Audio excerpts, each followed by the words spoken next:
Ang pangangailangan po ng loob ng ating worship hall, pagkayari po ng loob, labas naman. Ayan po ba?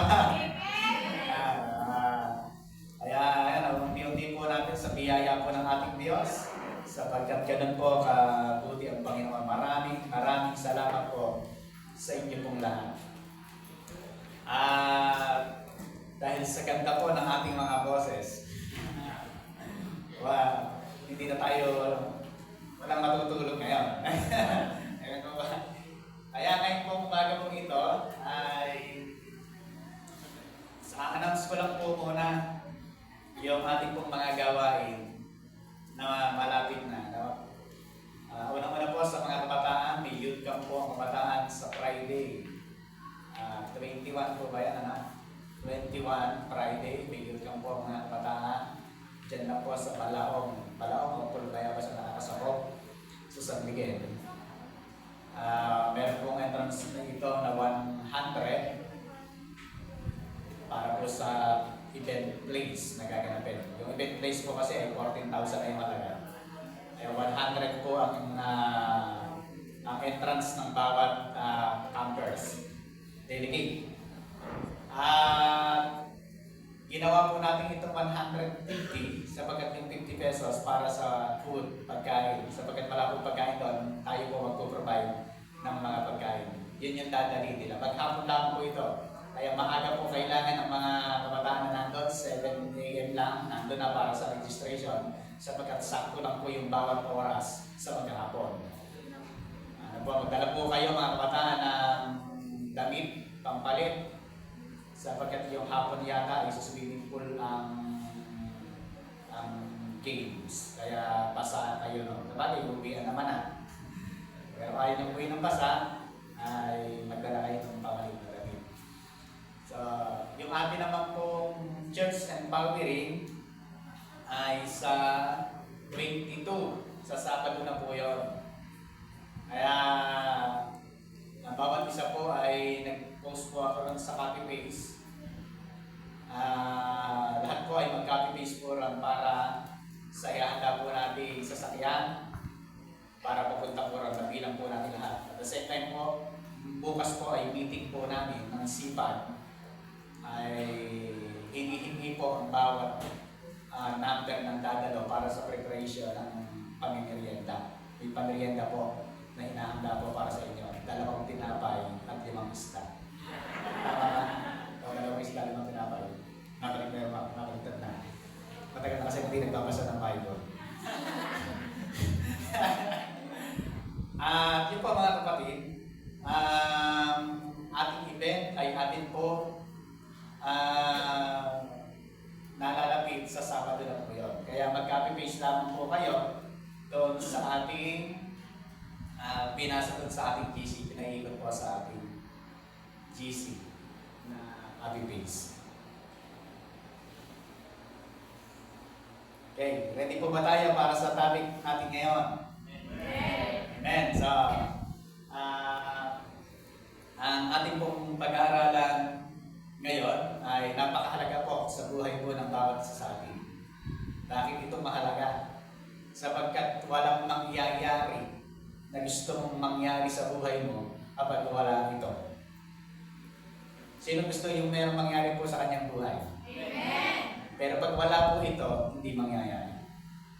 Kaya napakahalaga po ng ating pag-aaralan po ngayon, picturean nyo, isulat nyo. Sabi ko sa kami, huwag mo muna akong kakusapin, mahalaga to. Isang word lang ang lumagpas sa'yo dito, hindi na mangyayari. Bahala.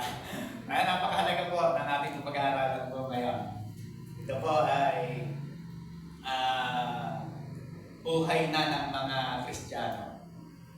Ready na po ba kayo? Amen. Kasi po pagka hindi po kayo ready, may sayang eh. Kaya kailangan maging handa po tayo dito. Okay? Faith matters. Ang ating pag-aaralan, ang ating team na pag-aaralan yan, faith matters. Ano po ba ito? Yung faith matters na ating pag-aaralan.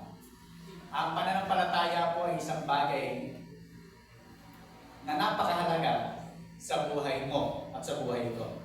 Kasi tayo po ay tinatawag ng Panginoon bilang mga mananampalataya. Ibig sabihin, ay may kakibat na po sa ating buhay yung pananampalataya nang tayo po ay makakilala sa Panginoon. Kaya itong pananampalataya ito ay napakahalaga ng ating usapan. Yung the nature of faith. Ano po yung uri ng pananampalatayang ito na tinanggap natin sa Panginoon? Kasi ang pananampalataya po ay tinanggap natin sa Diyos. Kailan po dumating ang pananampalataya? When we hear the word of God, the word of Jesus, the message of the cross. When we hear the word of Jesus Christ, doon po dumating yung pananampalataya. At kapag ikaw ay mayroong pananampalataya na ito, ay dumating sa iyo, yung pananampalataya po na ito, ang sabi po ng Bible, for everyone born of God overcomes the world. This is the victory that has overcome the world, even our faith. Ang meron pong pananampalataya ay yung tao na ipinanganak ng Diyos. Yung taong na born again.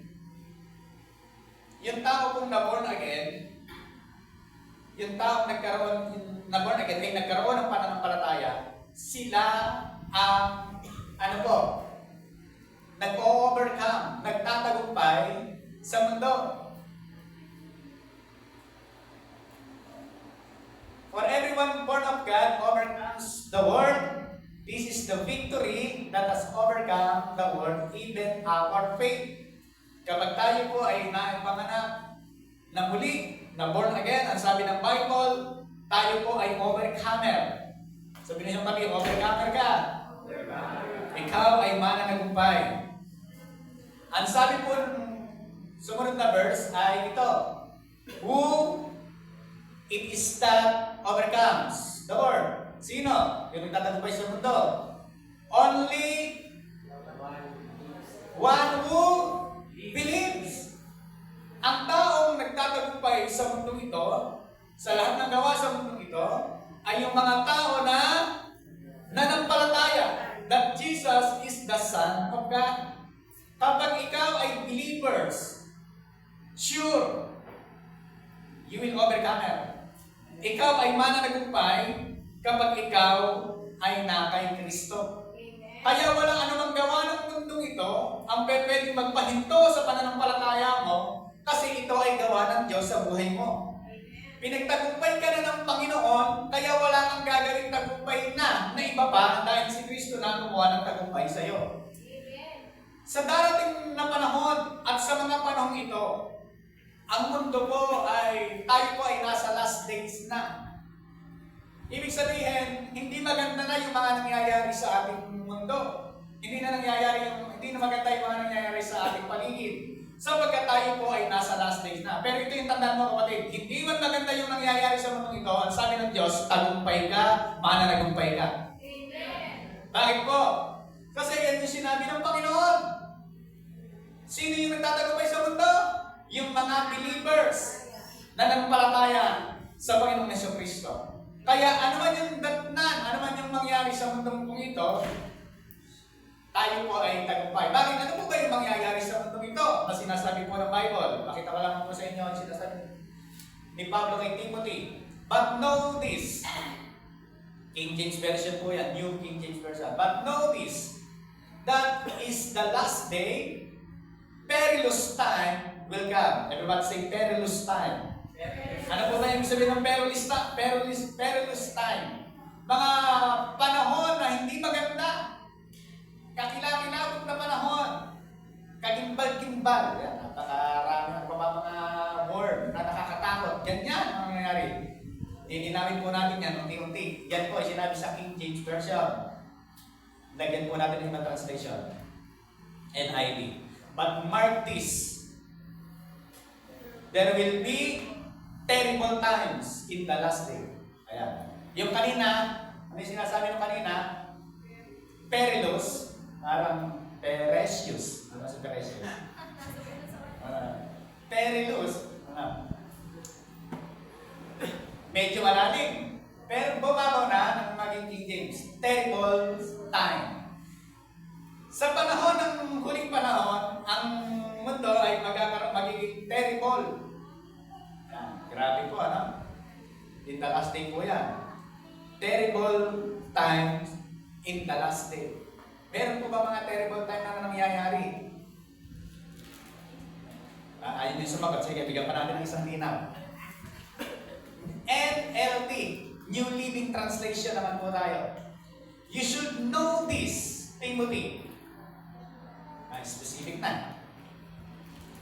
That in the last days, there will be very difficult times. Not only difficult times, but very, sabi ng Bible. Ibig sabihin, matindi yung pagdaraanan. Matindi yung panahon. Ngayon, in the last day, very difficult time. Medyo bumababa na po ba? Difficult time. Yung nangyayari, maaaring meron kang pinagdaraan ng difficult time ngayon. Pero bahagi yan ng last day. Sabi ng Panginoon. Ano pa? Babawan pa po natin. Sabi po niya, Timothy, remember this. In the last day, there will be many trouble. Not only trouble, but many. Maraming kabigatian. Maraming mararanasan mga trouble sa buhay in the last day. Tayo po ba, tanong pa, tayo po ba nasa last day na? Nararanasan na po ba ng mundo yan? Pabawa pa po natin, last verse. NRSV, you must understand this, Timothy. Sabi kay Timothy, that in the last day, distressing times will come. Distressing. Yung nag-aaral ka lang, grabe, distress ka na eh. Ay, sabi ng isang estudyante, totoo nga, pastor. Distressing time. Yung mga nangyayari ngayon. Terrible time. Many troubles. Perilous. Difficult. Ang daming mga bagay na binanggit sa Biblia patungkol in the last day. Pero sabi ng salita ng Panginoon, huwag kang mag-alala. Yung mga tao na nampalataya sa Diyos, mananagumpay. Sino po yung mga nanampalataya sa Panginoon? Amen. Sabi po ng salita ng Diyos, ikaw ay tagumpay. Naniniwala po ba tayo na ikaw ay tagumpay na? Naniniwala po ba tayo na tayo tagumpay? At dahil tayo po ay tagumpay, bakit? Dahil tayo ay mananampalataya. Mananampalataya kay Kristo. Ang lahat ng mananampalataya kay Kristo, ang sabi ng Bible, sila ay mananagumpay. Maaaring sinasabi mo, Pastor, bakit iba yung nararanasan ko sa sinasabi ng salita ng Diyos? Bakit iba yung nakikita ko sa sinasabi ng salita ng Diyos? Bakit iba yung nararanasan ko? Kasi nga po mga kapatid, kapag ka umasa ka doon sa nakikita, sa nararamdaman, sa nasasalat mo lang, walang mangyayari sa iyo. Kasi ang sabi ng salita ng Diyos, meron tayong pananampalataya. Yung 5 senses po natin ay mayroong limitasyon. May limit po ba yung nakikita natin? May limit po ba yung nasasalat natin? Ito lang ang masasalat ko, yung abot ko, pero hindi ko abot, hindi ko masasalat.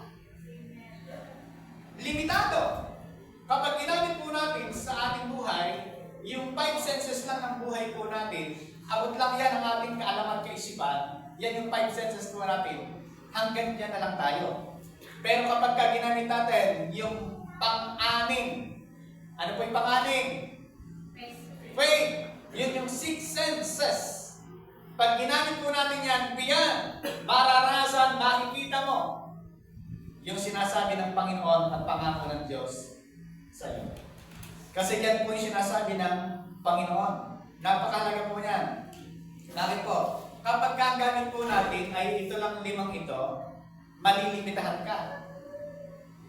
Malilimitahan po tayo kapag yan lang ang ginamit natin. Pero pag ginamit natin yung 6 sense na sa kabila ng difficult moment, sa kabila ng mayroong trouble, sa kabila ng perilous, sa kabila ng, ano ba may sinabi ron? Distress. Mga kapatid, sa kabila ng lahat na yon, nananampalataya ka na may ginagawa pa rin ang Panginoon, ibig sabihin, hindi ka na nananangan dun sa nakikita, sa nararanasan mo, sa natatanong mo, nananangan ka na sa pananampalataya na meron ka, na binigay ng Diyos. Paano malalaman na ikaw ay nanananga na doon sa pananampalataya na meron ka? Simple, kapag ka ikaw ay hindi na naapektuhan ng sinasabi ng mundong ito. Bakit po? Iba na yung tanong mo, nakatanong ka na rin sa sinasabi ng salita ng Diyos. Kapag po meron kang pananampalataya, malaki ang nagagawa ng merong pananampalataya. Sabi po na salita ng Diyos yan. Kasi ang pananampalataya, sabi po ng Bible, faith sees the invisible, believes the impossible, receive the incredible. Pananampalataya lang po yan. Kapag ikaw ay mayroong pananampalataya, nakikita mo na yung bagay na hindi mo nakikita. Naniniwala ka sa mga imposibleng bagay na mangyari. Ano pa? Receive the incredible. Dahil nanampalataya ka, naniwala ka, incredible ang mararanasan mo sa buhay. Bakit po? Yan yung sinasabi ng Panginoon. Kapag meron kang pananampalataya sa Diyos, mararanasan mo invisible, magiging visible. Impossible, magiging possible. At mararanasan yung bagay na incredible. Tanong ko, ano po ba ang pinaka malaking himala na naranasan mo sa buhay mo? Ang pinakamalaking himala na nararanasan po natin sa buhay natin, alam niyo po kung ano? Tanong niyo. Ano? Yung nabago ang buhay natin. Amen. Bakit po? Kasi kung hinihingi mo lang na himala, kagalingan sa karamdaman, kahit yung manghuhulang babad yan sa daan, albularyo yan sa kabundukan, pwede gumawa ng himala sa buhay mo. Pero hindi kayang baguhin ang buhay mo. Amen. Si Satanas kayang gumawa ng himala sa buhay mo, pero hindi kayang baguhin ang buhay mo. Bakit? Ayaw nga niya na magbago ka. Ayaw nga niya na magbago ka. Ayaw nga niya na maging mabait ka. Ang pinakamalaking himala na ginawa ng Diyos sa buhay ng mananampalataya ay yung nabago ang kanyang buhay. At naranasan niya ang pagbabago ng kanyang buhay. Bakit? Dahil naranasan niya ang pag-ibig ng Diyos.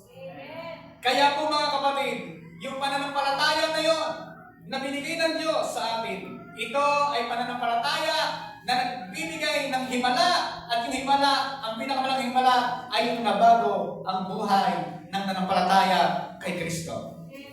Bakit po? Kaya pagkakulang ng Panginoon. Sa pagkakatabi po na salita ng Diyos, now, faith is the substance of things hoped for, the evidence of things not seen. Ang pananampalataya, kaya ka ng mga bagay na mangyayari bagamat hindi mo pa nakikita. Hindi mo pa nakikita, pero naniniwala ka na. Iba yung pakiramdam mo, pero kahit iba yung pakiramdam mo, naniniwala ka na may ginawa ng Diyos sa buhay mo. Meron kang sakit na pinagdaraanan, pero sabi mo, magaling na ako. Meron kang kahirapan pinagdadaanan, pero sabi mo, pinagpalaan ako ng Panginoon. Hindi ka apektado ng bagay na pinagdadaanan mo, sapagkat ang sabi mo, pinagdadaanan lang. Ibig sabihin, hindi ka talaga taga-ron, pinagdadaanan lang. Amen. Hindi ba yun ang huling chapter ng buhay mo kung nandun ka? Hindi ba yun ang huling pahina ng aklat mo kung nandun ka sa bagay na yun? Dahil ang sabi po ng salita ng Diyos, now faith is the substance of things hope for, the evidence of things not seen. Ang sabi ng New King James Version, ang sabi po ng Amplified, ganito,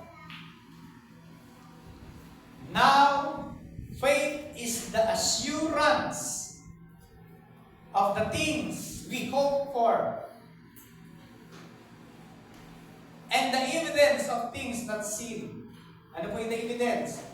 The conviction of the reality. Faith comprehend as fact what cannot be experienced by the physical senses. Luminaw po, na-amplified, lumapit. Yung kanina na sinasabi na substance, things, in-amplified niya. Napakaganda. Now, faith is the assurance of the things we hope for. Assurance. Nakakasigurado. The conviction of the reality. Tingnan niyo po. Yan yung pananampalataya na binigay ng Diyos sa atin. Yaan yung pananampalataya na mayroon tayo sapagkat yaan ay galing sa Diyos.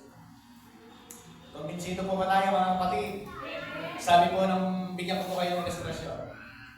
Sa Bible ay merong ama ng pananampalataya. Sino yan? Si Abraham. Sabi po ng Bible, Roma 4:18. Kahit wala ng pag-asang magkaanak, nanalig pa rin si Abraham na siya'y magiging ama ng maraming bansa. Ayon sa sinabi sa kanya, sinabi ng mga bituin ang iyong magiging lahi. Tingnan niyo po si Abraham. Kahit wala ng pag-asang magkaanak, nanalig pa rin sa Diyos. Yung pang panahon na, para bang sabi mo, wala ng pag-asa. Pero sa kabila na wala ng pag-asa, nananalig ka pa rin. Ayun pa po yun. Tuloy natin. Hindi nanghihina ang kanyang pananampalataya. Kahit uugod-ugod na siya, palibhasa'y 100 taon na siya noon, at ang kanya namang asawang si Sarah ay baon. Hindi nanghihina ang kanyang pananampalataya. Uugod-ugod na. Nakatungkot na. Ilan ang babaan niya? Siguro baka 4 na. Ganun na naman. Tapos, ito pa po ang diferensya. Si Sarah, baon. Ay ano pa hahanapin natin dyan? Sa tingin ng tao, wala na. Sa natural na ating pagtingin, wala. Pero, dahil may sinabi ang Diyos, nanalig si Abraham, hindi nanghina ang kanyang pananampalataya. Kahit uugod-ugod na, hindi nanghina ang pananampalataya. Kahit 100 taon na, hindi nanghina. Kahit baon pa si Sarah, hindi nanghina. Ganyan yung kayang gawin ng Diyos. Tingnan niyo po. Hindi siya nag-alinlangan sa pangako ng Diyos, sa halip, lalo siyang lumakas dahil sa kanyang pananampalataya at nagpuri pa sa Diyos. Hindi siya nag-alinlangan sa pangako ng Diyos. Meron po bang pangako ang Diyos na na-receive ka sa kanyang salita, na meron dating sa'yo, nagrema sa'yo? Kung meron, dapat hindi nanghihina, lalong lumalakas ang pananampalataya. Tumatagal man, si Abraham po ba, gano'ng katagal naghintay? 25, dahil 75, nang ipangako si Isaac na magkakaanak siya, 75, pero nang dumating, 100 taon, ang tagal na naghintay. Pero isa lang totoo, nangyari yung kanyang hinihintay. Ano sabi niya? Lubos siyang naniwala na tutuparin ng Diyos ang ipinangako dito. Lubos na naniwala si Abraham na tutuparin ng Diyos ang kanyang pangako, sapagkat ang sinabi ng Diyos ay sinabi niya. Kapag sinabi ng Diyos, gagawin niya. Kapag sinabi ng Diyos, walang makakaantala, walang makapipigil. Kapag sinabi ng Diyos, ay sinabi ng Diyos. Kaya hindi nanghina po yung pananampalataya ni Abraham. Kung kay Abraham ibinigay yung pangako, nananampalataya po ba ang bawat isa na kayang ibigay sa iyo ang pangako ng Diyos? Amen. Ang sabi po ng Panginoon ay ito: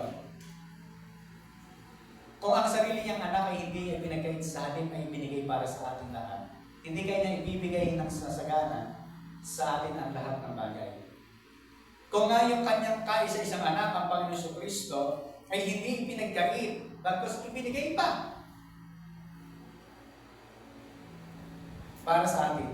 Hindi kaya niya ibibigay ng masagana sa atin ang lahat ng bagay. Everybody say, lahat. Meron po bang hindi kaya ibigay? Wala. Kasi sabi niya, lahat ng bagay. Ano man ang hinihiling mo, ano man ang hinihiling mo sa Panginoon, kaya niyang ibigay lahat ng bagay. Bakit po? Ano ang assurance? Kung yung kanyang tayo sa isang anak, ipinadala niya, binigay, na pahirapan sa krus ng Kalbaryo, yung pakayang lahat ng bagay, hindi niya kaya ibigay. Kaya manampalataya ka ng kapatid, magtiwala lang sa Panginoon. Maniwala sa sinasabi ng salita ng Diyos. Ikaw ay pinagpala na ng Panginoon. You are blessed and highly favored. Pinagpala ka na ng Diyos. Hindi pagpapalain ka pala. Ang sabi ng salita ng Diyos, pinagpala ka na niya. Hindi pagpapalain pala. Kasi ang sabi ng salita ng Diyos, purihin ang Diyos at Ama ng ating Panginoong Jesucristo. Pinagkalooban niya tayo ng lahat ng pagpapalang espiritual na nagmumula sa langit dahil sa ating pakipag-isa kay Kristo. Pagkakalooban ba o pinagkalooban na? Nasa iyo na, wala pa. Ang kailangan, paniwalaan mo lang. Meron ako na-encounter kaninang word. Nag-uusap kami ni Jay. Kasi tinanong ko siya, wala pa ba karon? Wala pa raw. Sabi ko, panampalatayahan mo na. Meron pala siyang na-encounter na word na manifesting. May mga nagtuturo po kasi. Nasabi nila, huwag mo sasabihin na nasa iyo na. Wala pa naman. Huwag daw paniwalaan yung bagay na wala pa. Manifesting daw yan. Gawa daw yan ng kukulang ng mga espiritista, ng kung ano pa. Mga kapatid, kontra sa salita ng Diyos yun. Sapagkat ang sabi ng salita ng Diyos, paniwalaan mo at mangyayari sa iyo. If you believe, you will receive. Biblical. Yung binasa natin kanina sa Hebreo. Ang pananampalataya, katiyakan ng mga bagay na mangyayari, bagamat wala pa. Kaya panampalatayahan mo, bagamat wala pa. Ang sabihin mo, wala pa man sa akin, hindi pa nagmamaterial ang pagpapala, pero pinagbubuntis na, darating ang panahon, ipanganganak sa akin yung mga pagpapala ito. Bakit po mga kapatid? Dapat pinananampalatayahan natin kung ano yung sinasabi ng salita ng Diyos at huwag kang magkaroon ng pagdududa sapagkat yung pagdududa pag mayroon ka, lulubog ka, Pedro. Hello? Maaaring lumalakad ka na sa pananampalataya pero nagduda ka pa, lulubog ka. Kasi nga po mga kapatid, ang sabi ng Panginoon, pinagkalooban niya tayo ng lahat. Meron po bang ano po ba sabi ng salita ng Diyos? Iilan lang po ba? O lahat?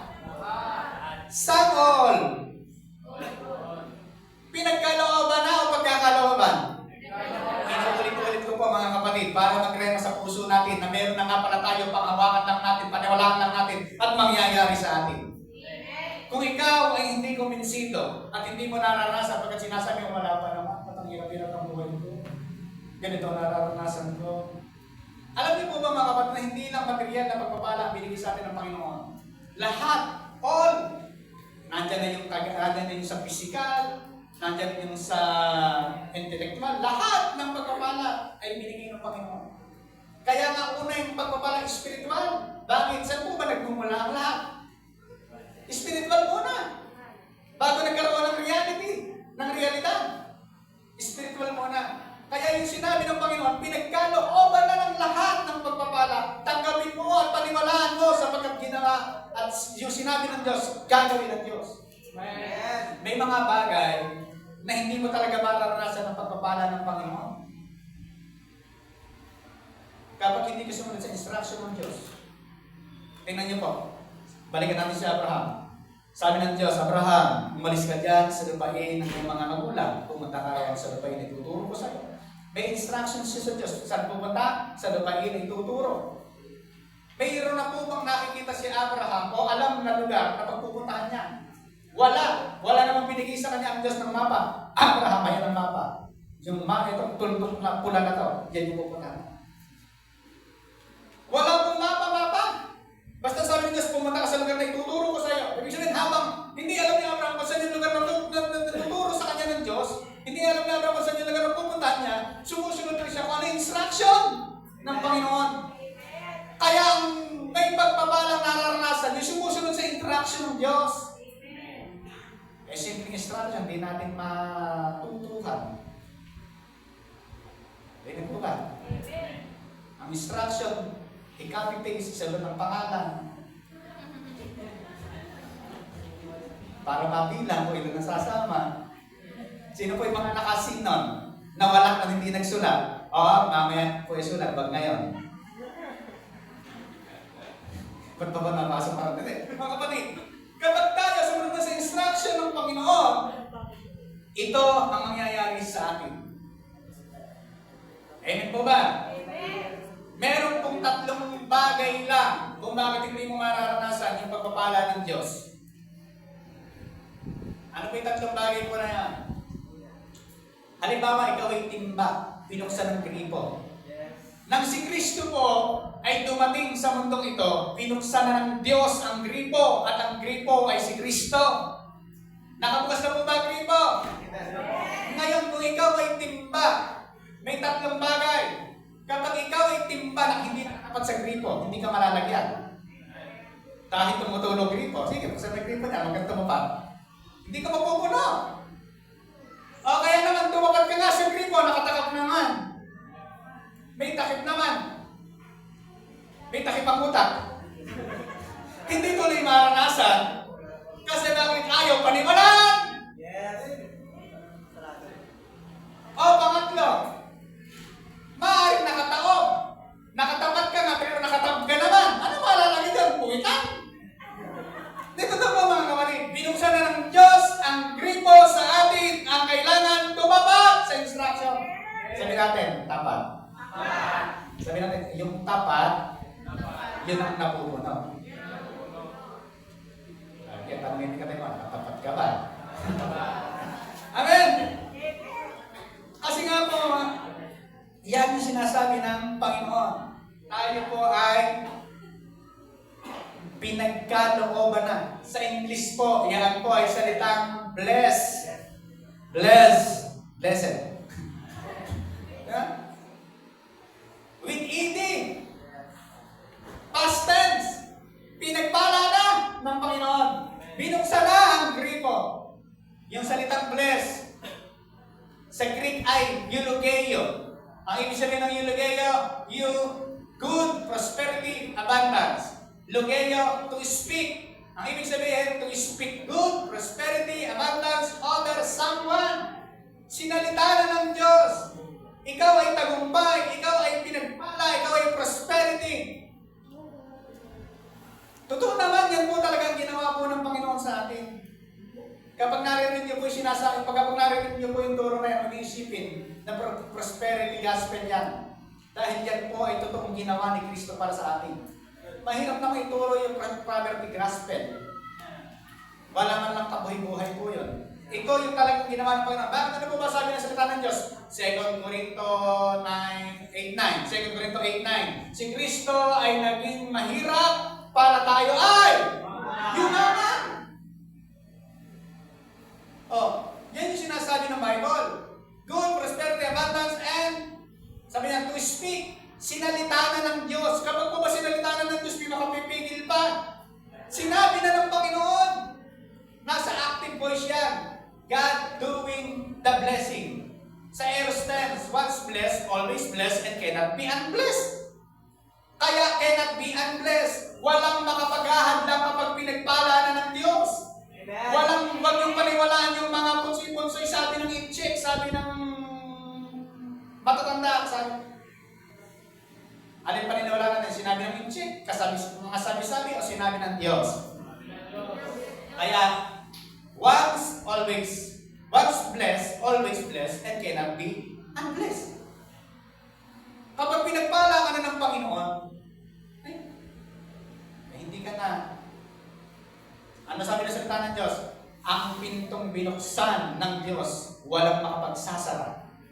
Ang pintong sinarahan ng Diyos, walang makapagbubukas. Nangyari po ba yun? Mangyayari po. Yung pinto ni Noah sa barko, sinara ng Diyos, walang makapagbubukas nun. Diyos ang nagsara. Yung pagpapalang binuksan ng Diyos, yung gripong binuksan ng Diyos para sa buhay ng mga mananampalataya, walang makapagsasara. always blessed and cannot be unblessed.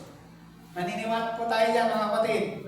Yan ang sinasabi ng salita ng Diyos para sa atin. Sabi ng Colossus, and you are complete in Him.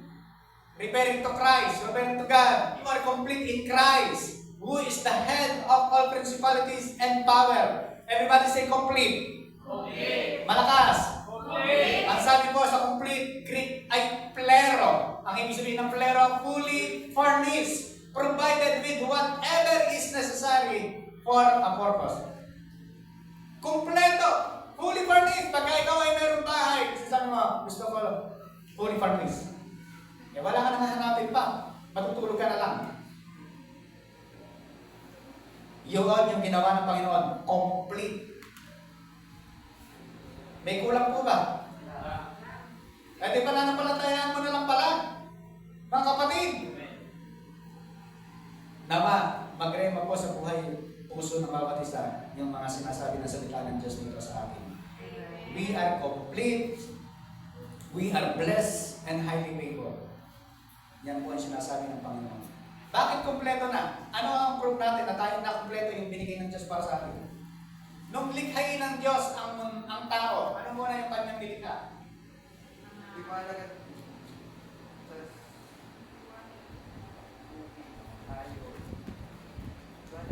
1, 2, 3, 4, 5, 6 hayop, tsaka palang nilikhay tao, kahuli-hulihan. Ano mapapansin po ninyo? Lahat ng pangangailangan ay all provided, nandun na, bago likhain ang tao. Hindi po ba complete? Naniniwala po ba tayo mga kapatid? Ikaw ay kumpleto na. Ang pagpapala ng Diyos na ginawa para sa atin ay kumpleto na dahil kay Kristo. At yung pang-ito, magduduyan ka na lang.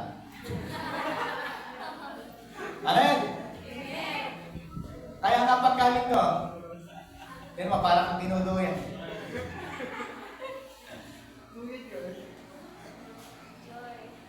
Tingnan niyo po ha, ano po ang sinasabi na salita ng Diyos? Bigyan po kayo ng isang diagram. Ito.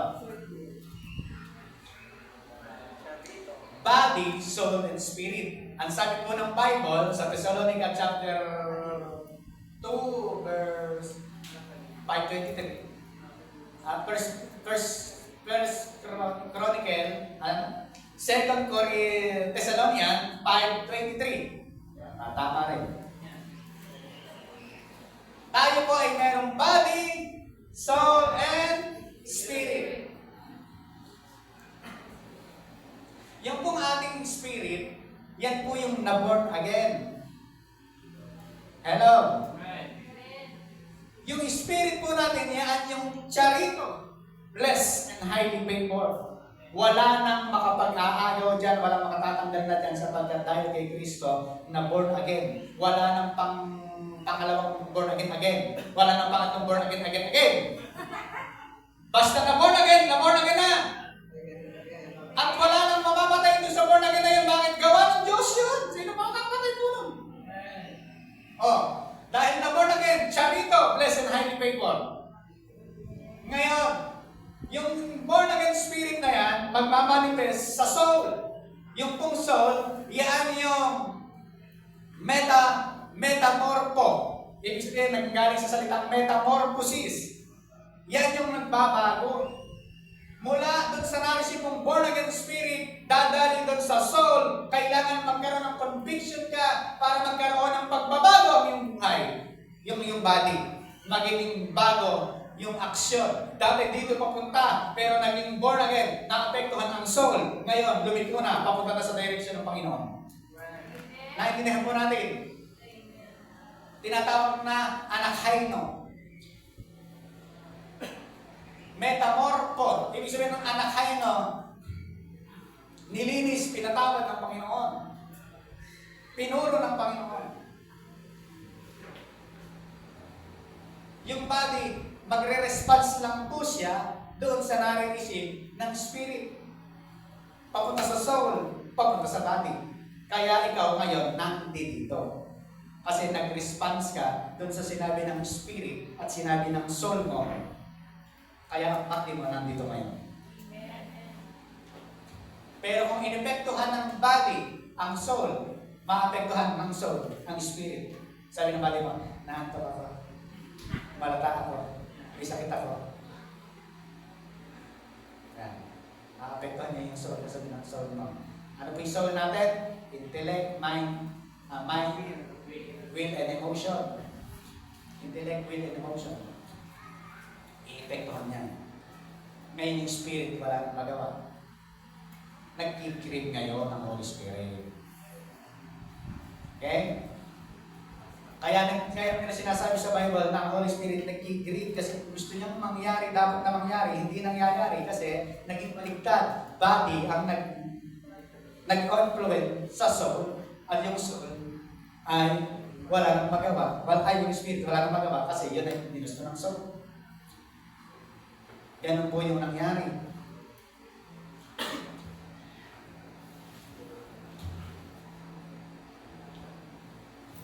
Ngayon, ano po itong the nature of faith? Una, number one. Number one pa lang po tayo. 10 po yan eh. Number one, are you ready? Faith is spiritual. Ang pananampalataya ay unang-una spiritual. Ang pananampalataya na mayroon ka, na mayroon tayo, spiritual. Kailan dumating yung pananampalataya na mayroon ka? Roma 10:17. Consequently, faith comes from hearing the message, and the message is heard through the word about Christ. Through the word of Christ. Bakit nagkaroon ng pananampalataya? Dahil nakarinig ng message. Ano yung message? About kay Kristo. Message ni Kristo. Kaya, dumating yung pananampalataya. Okay, ganito po siya. Yung pananampalataya, dumating dahil sa salita ng Diyos. Kaya mo narinig yung pananampalataya kasi nagpasya kang makinig. Nandun yung will mo na makinig. Kasi yung taong ayaw makinig, kapag ayaw na talagang makinig at sarado na ang kanyang pandinig, hindi makikinig. Yung taong sarado na, tubukan mo, yung mga nag-evangelism. Pag sinasharean mo, meron siyang mas alam na pinaniniwalaan, o meron siyang may pinaniniwalaan na iba sa pinaniniwalaan mo. Kahit anong share mo dyan, o kontra-kontrahin ka dyan. Bakit? Sarado. May dadating po bang faith sa sarado? May papasok po bang faith dun sa sarado? Wala. Kaya kailangan makinig. Kaya ang sabi ng salita ng Diyos, faith comes from hearing the message. And the message is here through the word about Christ. Kaya pag narinig yung salita ni Kristo, yung mabuting balita ni Kristo, pinangangaral sa mga tao, at bukas ang kanyang puso at isipan, matatanggap po niya yung faith. Kasi po, ang salita po ng Diyos, ano po ba ang salita ng Diyos? Tingnan po, sabi ng Panginoon, ni Jesus, the Spirit gives life, the flesh comes for nothing. The word I have spoken to you, they are full of the Spirit and life. Yung salita ng Panginoon na sinasabi sa iyo ay full of the Spirit and life. Yan yung sinasabi ng Panginoon. Kaya yung sinasabi ng Diyos, kapag ito yung nangyari, yung message ng Panginoon, ito po yung nangyari, darating yung pananampalataya. Kapag bukas ang isip, kaya tingnan niyo yung mga negosyante, open-minded ka lang. Bisa share lang sa iyo. Ganito lang yan. Ayan, nai-scam ka tuloy. Kasi binuksan mo yung isipan mo, na kapag nag-invest ka ng 100,000, babalik na 1,000. Sabi mo, sarap no? 100,000 ko, 1,000. 1,000 ko, 10,000. 10,000 ko, 100,000. Ibig sabihin, matutulog na lang ako. Ayan, tama. Yun ang ugat na rin, katamalan.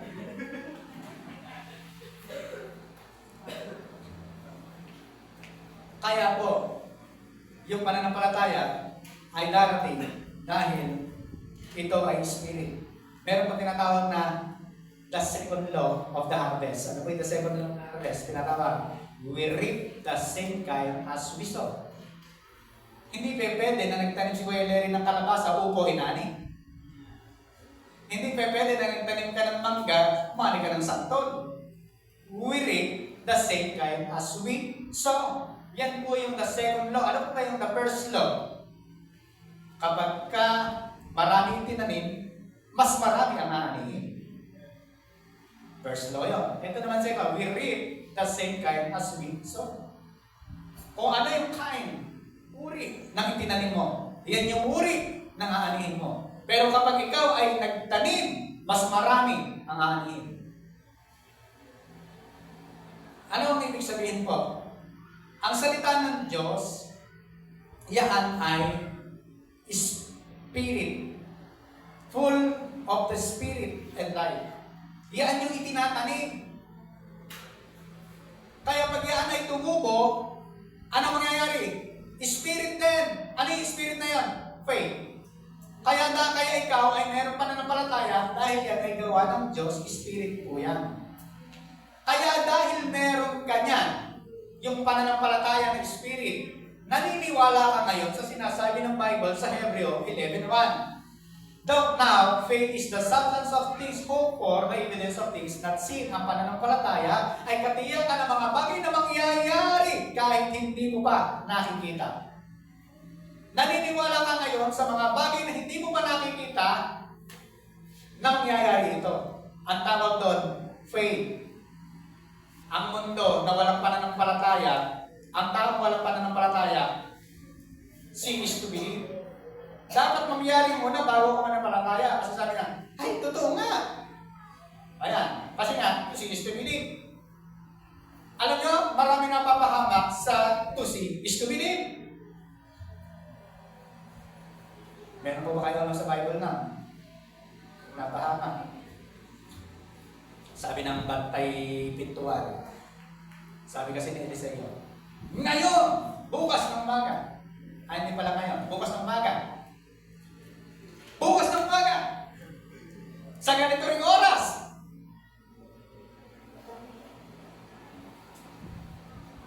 Ay magkakaroon ng pagkain. Mabibilang sa ganitong presyo. Yung Bantay Pintuan, sabi niya, kahit buksan pa ng langit, buksan pa ng Diyos ang langit, hindi mangyayari sinasabi mo. Kahirap paniwalaan. Sabi po niya, tama po ba? Nagbabasa po ba kayo ng Bible? Nabasa niyo po ba sa Bible yan? Napanood sa Super Bowl? Di ba mga kapatid? Sabi niya, kahit buksan pa rin ng Diyos ang bintana ng langit, hindi mangyayari. Yung sinabi niya na bukas ng umaga, taggutom. Ano po ba yung senaryo? Napakahirap po kasi talaga paniwalaan yung senaryo eh. Kasi taggutom. Taggutom po anong panahon na yun?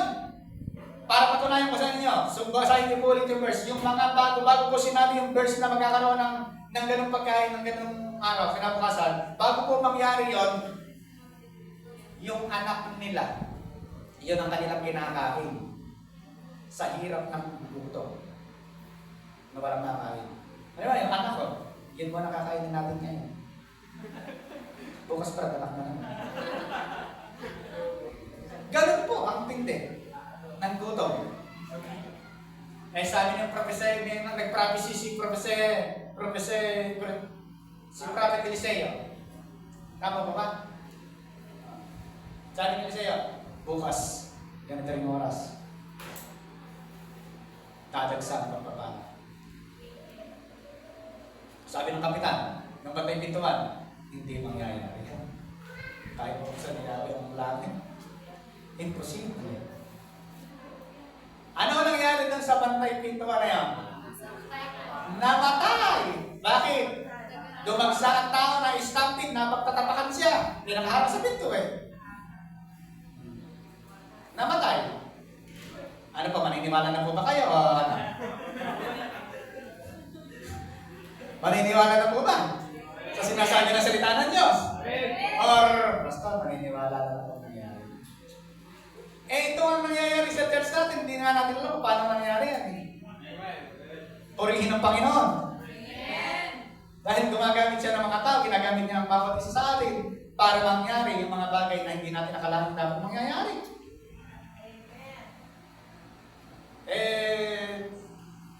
Nung araw, parang church na ito, practice lang, sabi nila. Pag magaling na raw yung pastor, maalis na. Magaling na po ba ka mga kapatid?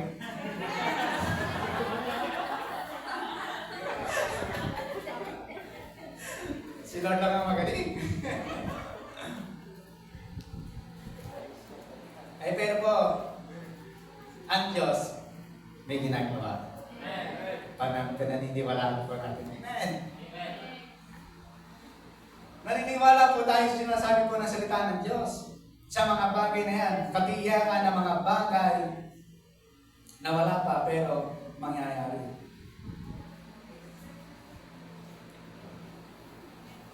Tingnan po yung sabi ng Panginoon. As it's written, there is no one righteous, not even one. There is no one who understands. There is no one who seeks God. And all have turned away. Lahat ay lumayo. Kaya yung taong walang pananampalataya, walang pagkakilala sa Diyos, nag-ooperate lang po sila sa body and soul. Para makapag-operate po sila sa faith, kailangan mag-born again. Ang mga taong nanampalataya kay Kristo, sila lang yung makapag-ooperate sa faith. Kaya pag sinasabi mo sa tao na walang pananampalataya, yung nakikita mo, vision mo, na pinakita sa iyo ng Diyos, sasabihin nila, yabang. Tama po. Sabihin nila, kasi hindi naman nila nakita, ikaw lang ang nakakita. Pinakita sa iyo ng Diyos yung mangyayari na magandang plano niya sa buhay mo. Ikiniwento mo sa tao walang pananampalataya. Ano sasabihin? Yabang naman nito.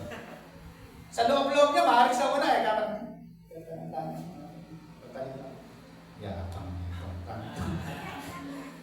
Kaya kung pipili ka din ang sasabihan mo, sabihin mo yan sa mga kapatid mo sa Panginoon. Ito kami yung vision na pinagdala sa akin ng Panginoon. Mangyayari sa buhay ko. Ano sasabihin ng mga ka-espiritu mo dahil siya ay nakakilala sa Panginoon? Amen! Praise God! Ang tagumpay ko dahil nakita mo yung pinakita sa iyo ng Panginoon, pagpapalit ka ng Panginoon, susunod na ako. Bakit? Kasi katabi mo lang ako. Ikaw muna, bago ako. Ipapami sa akin, sa kanya nasusunod. Ano po ba mga kapatid? Amen! Kasi nga, ang tao na walang pananampalataya sa Panginoon, hindi maniniwala. Gusto nila makita mo na. Hindi nila maniniwala yung mga bagay na ginawa na ng Panginoon sa kanilang buhay. Naniniwala lang sila sa sinasabi ng tao. Mas mainam pa yung subject side, laging tinitingnan. Bakit palaran mo ngayon? Luguhin ng pangalan. Naku, meron kang letter N. Isa lang ibig sabihin yan. Babae ng dalawa, mahirap kumayaman. Umaasa sa nakikinig. Sabi mo nga sa tabi, wag ka kung saan sa nakikinig. Nakikinig lang tayo sa sinasabi ng Panginoon. Amen! Yan yung sinasabi ng ang tao. Bakit? Walang matuwid, walang kahit isa, walang nakakaunawa sa Diyos, walang humahanap sa Diyos, lahat ay nagsilayo sa Diyos.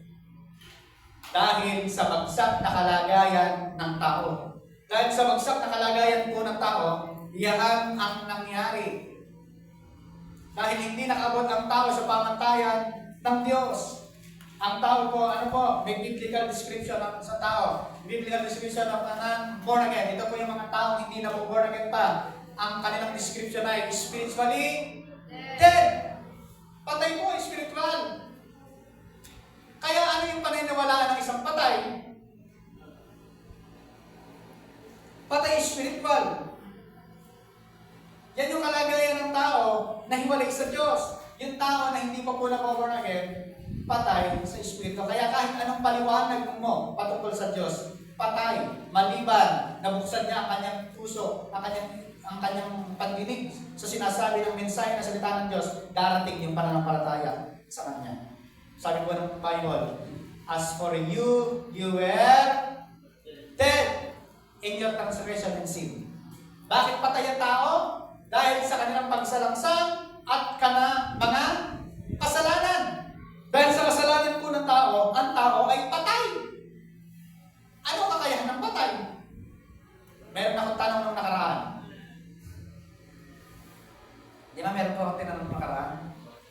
Dahil sa yung patay, ang tanong mo po ay, bakit pumupunta ka sa patay? Para makiramay, para makikain.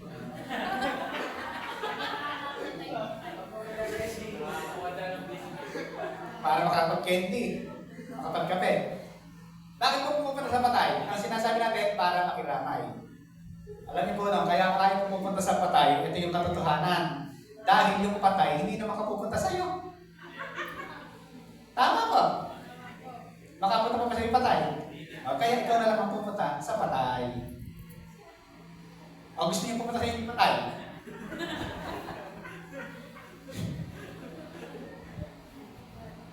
Yan po ang kalagayan ng tao. Hindi makalapit sa Diyos dahil patay.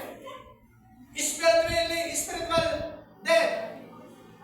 Ang tao, meron pong dalawang theory, dalawang theology na papakita ko. Meron pong tinatawag na total depravity at meron tinatawag na partial depravity. Pili. Botohan. Santo. Hindi ko sa mapaparita. Santo. Total depravity. Bumuto po si Renz sa inyo. Sangayin po ba kayo sa boto ni Renz? O sige, bahala na. Pagka po talo kayo, magpe-premyo po kayo dito. Kayo naman, pag nanalo. Ay, total depravity rin. Lahat panalo. Total depravity. Bakit po? Patay naman po talagang lahat spiritual. Kaya nga, sabi ng Panginoon, kay Evangelan, pag kinain nyo, hindi po kayo man lang doon. O kunain nyo yan. Mamamatay kayo. Ano po ang namatay? Spiritual. Ano po ba ang na-born again?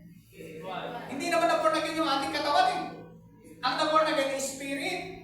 Ibig sabihin, talagang ang tao, total depravity. Patay talaga. Walang kakayahan. Hindi nakabot sa presensya ng Panginoon. Hindi nakabot sa kalulhatian ng Diyos. Kaya nga ang tao gumagawa ng paraan para makabot sa Panginoon. Mabuting gawa, charity,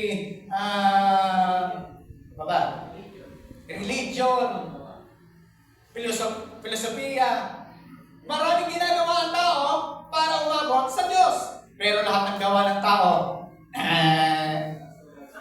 lahat ay isang basura sa harapan ng Diyos. Amen? Kasi patay. Ano po ang nangyari? Ang Diyos ang siyang merong ginawa sa tao. Kaya, mga kapatid, biblical description sa non-believer or non-born again, una, spiritually dead. Patay po talaga. Walang kakayahan. Yan yung sinasabi ng Bible.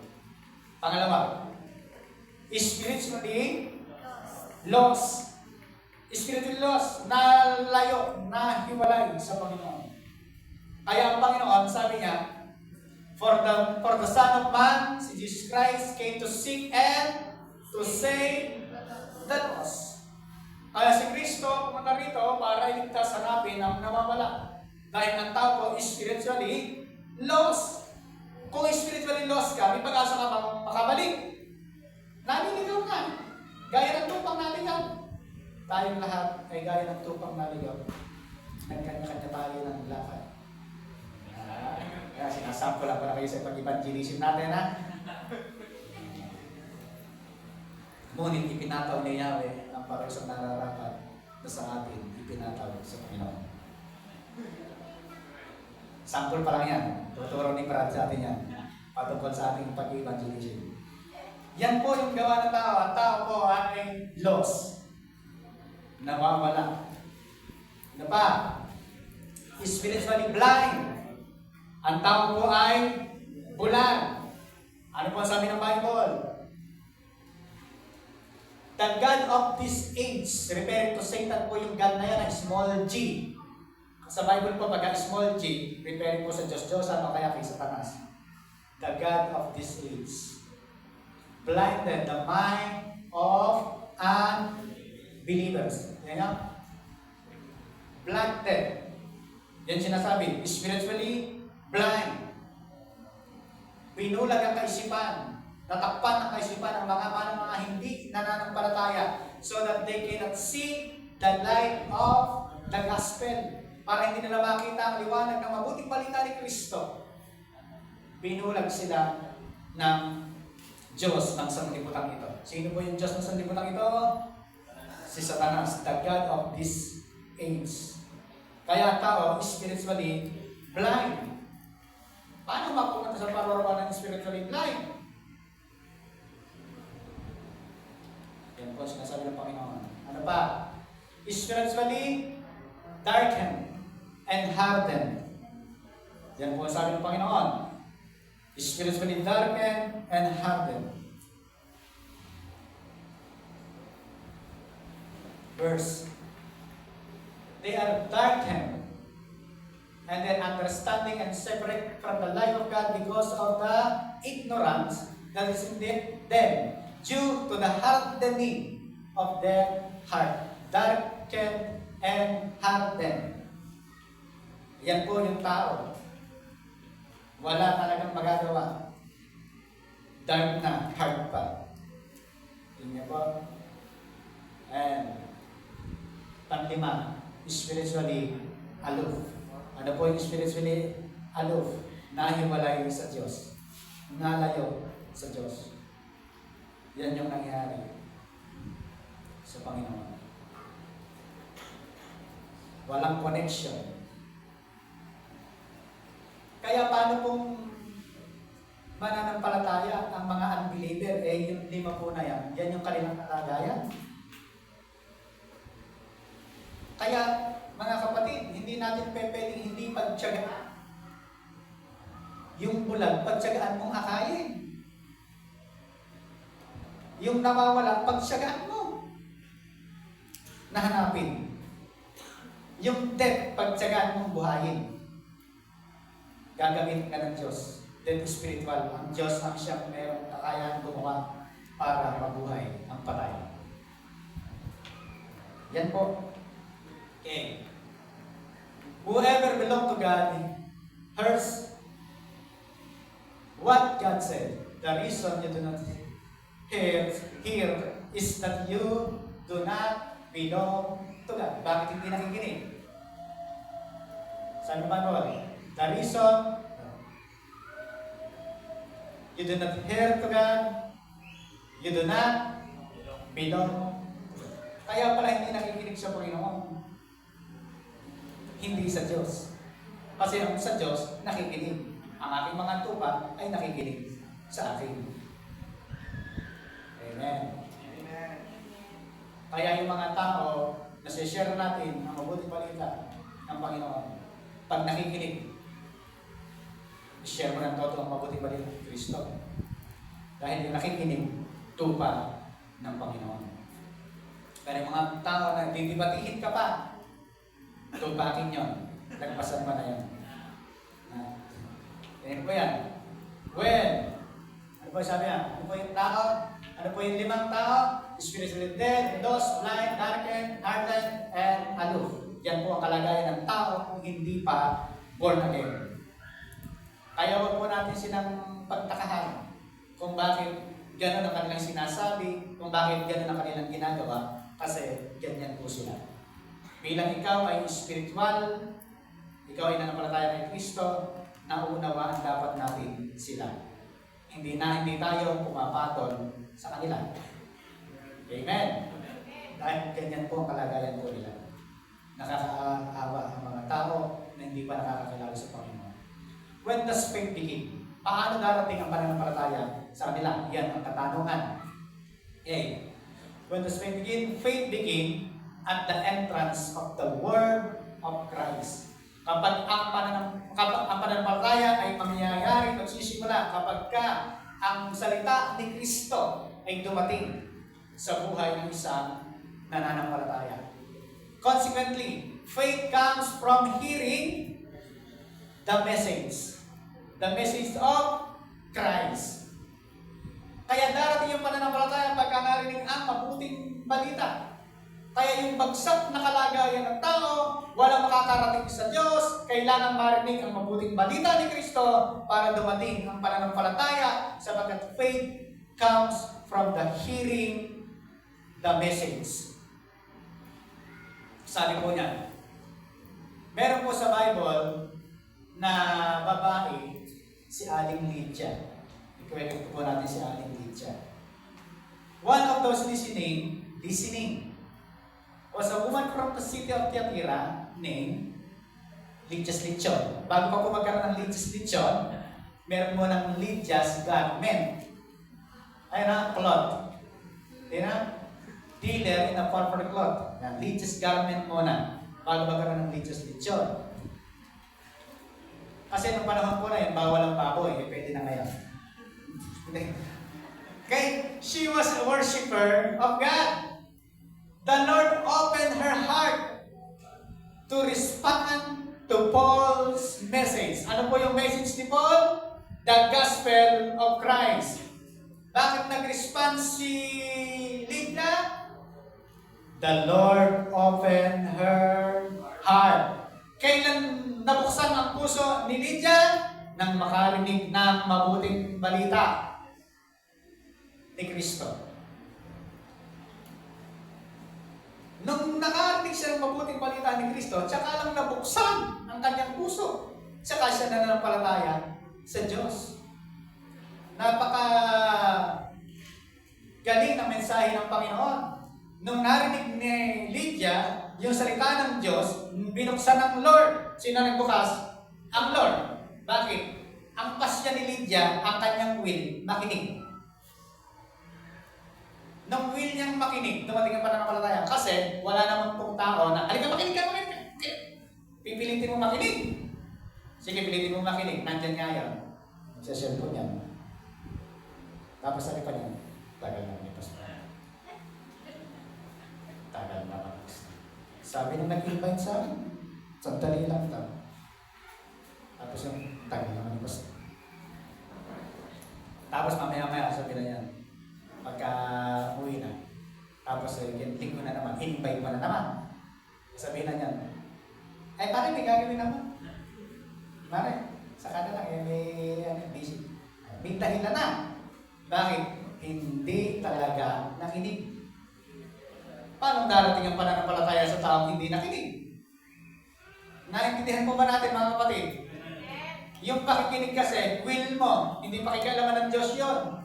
Kung makikinig ka, makinig ka. Kung ayaw mo, ayaw mo. Walang magagawa ang Diyos. Hindi ka kakalag ka rin ng Panginoon para makinig.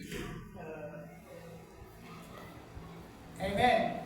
Kaya, nang makinig si Aling Lydia, the Lord opened her heart to respond to Paul's message. Nabuksan ang kanyang, ngayon, gawa po ng Diyos yun. Ang gawa mo, makinig. May ginawa ka ba sa makikinig? Ala pa rin, ano? Yan yung kalagayan ng tao. Kaya kung hindi bubuksan ng Diyos, kagaya ni Lydia, ang iyong puso at isipan, hindi mararanasan ang born-again spirit. Pakibasa po natin biblical description of non-born again. 1. 2, 3, 4, 5, 6, 7, 8, 9, 10. Yan ang sinasabi sa ng Diyos. The nation of faith, number 1. Are you ready to number 2? Basta ba? Next week. Okay. Salamat sa mga dalawang magkasinahan. Nakaabot pa ng punksyon. Dahil pangarap nila makinig ng salita ng Diyos. Ganon ang mga taong nag-aangat na maranasan ng Diyos. Amen. Ano po ang ating big idea? I have faith inside my born again spirit. Bakit ka mayroong pananampalataya? dahil ikaw ay ipinganap na mali. Na born again. Naintindihan po ba natin mga kapatid? Yung faith na meron ka, faith galing sa Diyos. Kaya dahil galing sa Diyos ang pananampalataya mo, lahat ng pinanampalatayan mo na sinabi ng Diyos sa iyo, mangyayari. Pag sinabi ng Diyos, magaling ka na, ang kinin mo, mangyayari. Pag sinabi ng Diyos, magkakanta ka, Jane, Lester, ang kinin mo, mangyayari. Pag sinabi ng Diyos, pinagpala ka na, ang kinin mo, mangyayari. Sapagkat binuksan na ng Diyos ang gripo dahil kay Kristo, ang gagawin mo na lang, itapat ang timbang upang mapuno ng pagpapala ng Panginoon. Tayo lahat ay tumayo sa presensya ng Diyos. Hallelujah. Purihin ka, O Diyos. Ikaw ay mabuti. Tunay ng iyong mga salita ay tapat sa aming mga puso. Ang iyong mga salita ay aming pinangahawakan, pinananampalatayahan. Sapagkat naniniwala kami sa kapangyarihan ng iyong mga salita sa aming pong buhay. Aming Ama, maraming salamat sa ginawa mo sa buhay namin. Sapagkat kami ay dating spiritual dead. Dati kami spiritual lost.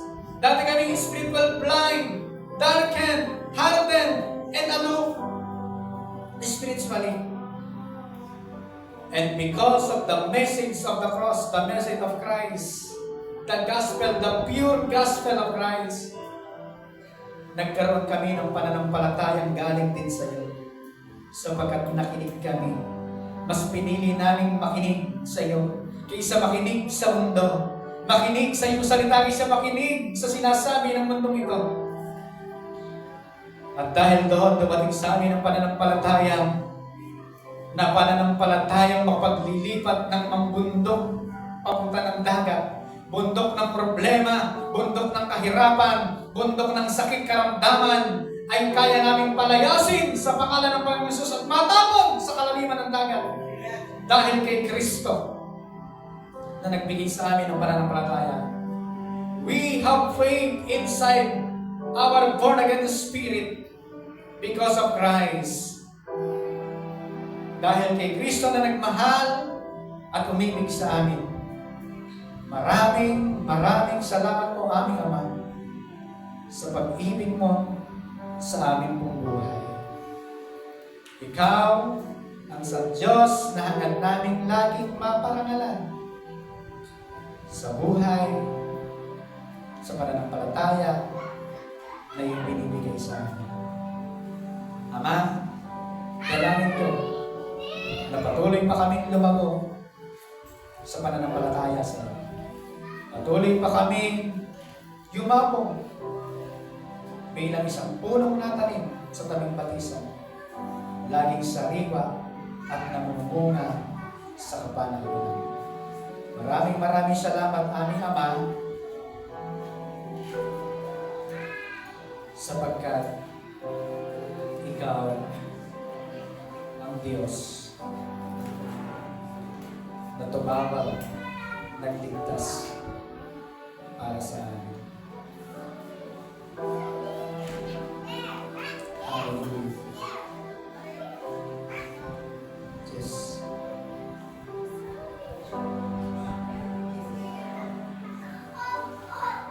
Hallelujah. Oh, Jesus. Jesus. Jesus be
Jesus, you're the center.